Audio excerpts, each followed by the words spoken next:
Welcome back. This is a milestone in India's Atmanirbhar push. Today, the World Health Organization, based on voluminous and decisive stage 3 trial data, has cleared India's Covaxin for emergency usage with an efficacy as high as 77.8%. This approval from the international body is a validation for India's scientific community and the pharma sector. This India-made vaccine will now help India help the world combat coronavirus. This brings me to the question that we're asking this evening. And in fact, before we get into the question, let's listen to some breaking inputs that's coming in. This is the first response coming in from Krishna Ella of Bharat Biotech. Listen in. It is a momentous occasion for Indian innovation, Indian entrepreneurship, Indian startup, and Indian science. As a scientist, I pray that India's innovation is starting and it's going to boom as we go along. We at Bharat Biotech are grateful to the Honorable Prime Minister and many respected people who took the Covaxin to instill the confidence in Indian science.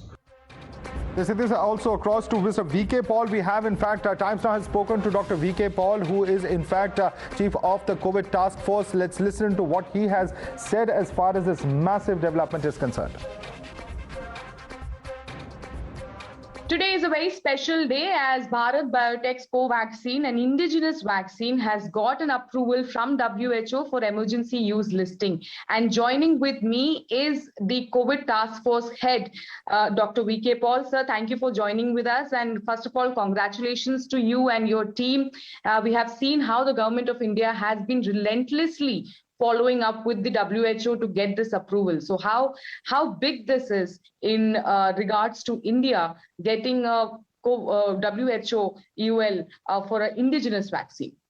It is truly a landmark today because for any medical product, particularly vaccine in this case, to be recognized by the highest scientific body after the most detailed scrutiny is a superb and fascinating and wonderful achievement.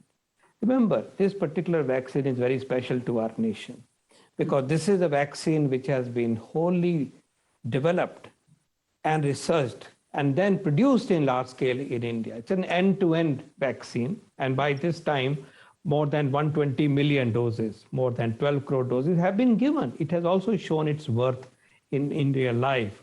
So it's very special. It's a collaboration of the Government of India through the Indian Council of Medical Research, and then for further scale up the participation of the Department of Biotechnology, and lots and lots of experiments done at the National Institute of Virology and so on. And with Bharat Biotech, phenomenally competent organization, a company, which had previously, by the way, developed a rotavirus vaccine, which is also a global vaccine. So end-to-end product development of the highest order, an achievement which took less than 1 year, and to have this recognition now puts India and the Indian R&D in vaccine space to a totally different level. We respect the processes that they took. They took some time, which is fine, because WHO is nothing but experts from various places, and India sits on many such committees. So we respect that. We would have hoped that it had taken less time, but it's fine because they have to scrutinize data. They have to make sure that the vaccine is safe. They have to make sure that the processes are adhered to. The good manufacturing practices are adhered to. Good practices undertaken during... Dr. V.K. Paul speaking exclusively to Times Now. That brings me to the legitimate question that we're asking tonight. WHO nod has numbed the COVAX doubters lobby. Has that happened? That's a question that we're asking. You're watching the News Hour at 9, debate number 2 on Times Now, Super Prime Time. All right, with us is Sanju Verma, National Spokesperson of the BJP. She continues to be with us. Dr. N.K. Mehra, former Dean of AIIMS and Honorary Emeritus Scientist of ICMR, is also with us on the panel. Dr. Suman C. Raman, MD of DCH, is also with us. But I first and foremost want to go across to Dr. Naresh Trehan, who will be joining us for just a few minutes. Dr. Trehan, first and foremost, how big a shot in the arm is this for India's self-reliance when it comes to development of vaccines is concerned? So it's a very, very big endorsement of India's capability of actually discovering the vaccine against this deadly COVID virus It was a collaboration between Bharat Biotech and the Government of India and ICMR that this has come to be proven as an effective vaccine against this virus. So the endorsement that we have gotten from WHO today just actually reinforces the fact that this vaccine has come out as a effective method by international standards. So when the Indian regulator had approved it, we were convinced in India that it is effective, and several crore people have already received the vaccine in India with really no side effects, and also an effective protection against COVID-19 infections. So the basic thing that is proven today is that what the Indian regulator had decided after producing all the scientific evidence, that has been endorsed internationally now. So it's a very, very big step for India as far as... Right. Dr. Trayan, but should this now once and for all end the entire controversy surrounding the safety, surrounding the efficacy of this particular vaccine? Because we've seen a lot of talk around that.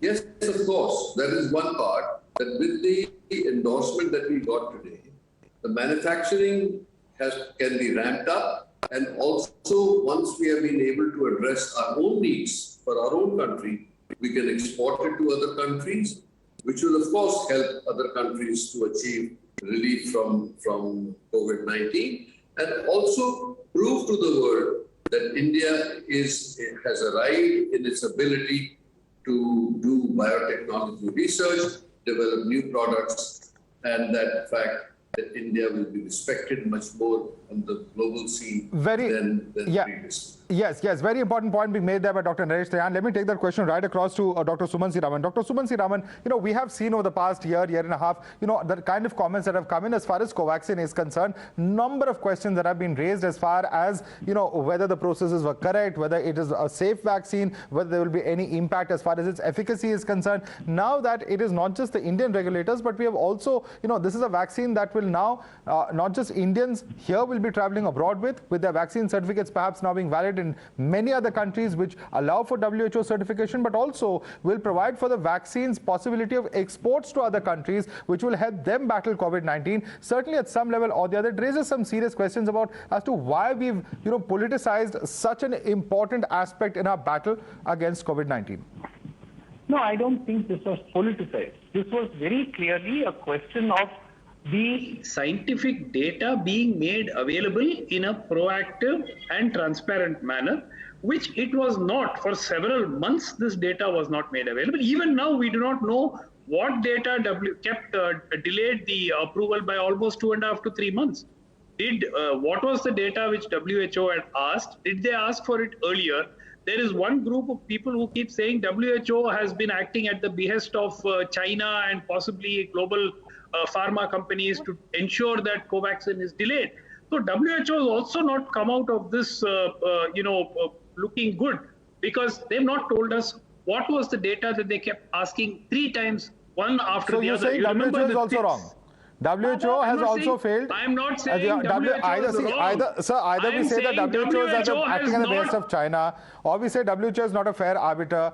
But the point is that globally, when several countries use this WHO certification to allow for the usage of vaccines, I mean, who are we to raise this question? I'm not able to understand that.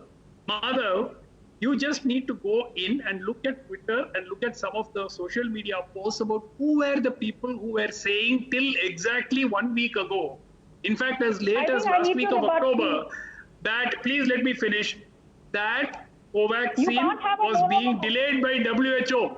These are people, some of them are your colleagues, by the way. Okay. Some of them are your colleagues, Madhav, and I don't want to name names here. Let's get a response. Okay, you made a point. Let Sanju Verma respond to you on this. Sanju Verma, the questions that have been raised on WHO have come in from various quarters, says Suman Sriraman. He is not satisfied and he doesn't know what is the data on which WHO has acted. Was there a delay on part of WHO? Were there interests apart from Indian interests, perhaps even Chinese interests, as Suman Sriraman suggests, that contributed to this delay? I'm not suggesting it. Let her respond. So you asked the question on national television. Let her respond. I heard you, Mr. Raman. Let me have my say. First and foremost, I think Congress and its sympathizers and acolytes like Mr. Raman, they have the habit of shooting the message and shooting the messenger. I think today is a proud day for all Indians because Covaxin getting the emergency use listing approval is it means that the indigenous scientific abilities of our scientific community has been endorsed by the body that matters. B, it shows the global reach and the political courage of conviction of Prime Minister Narendra Modi. And C, today the likes of Jairam Ramesh, Manish Tiwari, Shashi Tharoor and Rahul Gandhi, who said by giving approval to Covaxin, the Modi government is treating Indian citizens as guinea pigs. No, sir, excuse me. Today it is the Congress party which has eggs splashed all over its face because the world recognizes Covaxin, the world recognizes Covishield. We've crossed the 1 billion doses in flat 270 The world recognizes days, it 1 year which is a Herculean achievement. Which is a Herculean achievement. 100 crore doses The world- given in 270 days. And Sumanti Raman, the cat Other got left vaccines on got that day. approval. Even that day you Other did not vaccines- congratulate India. The other vaccines got You are approval a and then were Sri given to Ramadan people. acolyte. Covaxin was You given are a to Rahul people and Gandhi then got acolyte. approval. You are an Ayurvedic doctor. I'm sorry. Yeah, you can So I don't abuse me. That's expect you to fine. understand Where- the look. intricacies involved. Okay, let's not get personal. Let's Yeah, not get yeah, we personal. understand the Let's not get intricacies. personal. One at a time. Maybe One at a nobody time. I'm going to come to you. else- One nobody else second. I have to understands go to the the doctor also. But intricacies one quick question to you. Sumansi Raman, at the end of the day, this is a global organization. It has certain global standards. It has, you see, either we can argue that it has taken very long to pass the muster, or we can argue that the data given was incorrect. It's an opaque process. We don't know about the data. But either which Exactly way, the look at point. it. Sumansi Raman, one second. Just listen to my question. I am asking a simple question. At this point of time, when WHO has validated it, the fact is that it is a homegrown vaccine. Why not at least now put aside all of that? Put aside that and say that fine, it has been approved by WHO. Let the politics rest. What we're seeing on social media, what we're seeing reactions coming from political parties, Sumansi Raman, is quite otherwise. sorry. It's those who are raising Madhav. questions about this even now after the WHO's certification, and that One raises some minute. serious questions. One Sumansi Raman. minute. Is Dr. Gagandeep Kang a politician? Which party does she belong to? She is one of the foremost Gagandeep virologists Kang of this is country. a hardcore leftist. Please look at the tweet. Let's not talk about someone who's not on the panel. One second. No, I'm going to cut both of you short over there. We're not discussing people who are not on the panel. Let's keep the medical fraternity out of this. I want to quickly get in now Dr. N.K. Mehra. Dr. N.K. Mehra, we've heard the political fight surrounding this. The fact is, as a person of medicine, as a person who has, so many years of experience, sir, in the medical field, I would just like to ask you a simple question. The processes of vaccine certification domestically are one thing. The government has a certain amount of say. The bodies are independent, the government would say. But leave alone that. The fact is that receiving this certification from a global body such as the WHO, while it may or may not have taken a certain amount of time, the fact is that should now at least this be a moment that all Indians should leave aside whatever differences, whatever was spoken about in the past, and look forward to how this will actually help battling COVID-19. We are not safe until everybody is safe, as Dr. Trayan had said earlier this evening. Madhav, this is certainly a great day for India. Just a great day for India, just prior to Diwali. I must say, India is now no longer just a pharmacy of the world, but a leader in innovation, research, and development. This is what makes us, our heart filled with pride.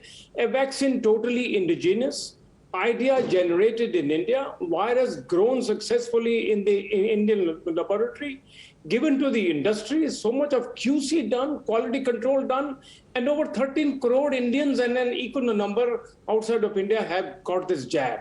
All of this is remarkable, and we should feel proud about India. Number 2 point that I want to make, this is not going to be the only vaccine. Let me say that we have developed 2 more in indigenous vaccines now. You heard about the DNA vaccine by the JICO-VD, and the other one is going to be coming very soon for the mRNA based as well.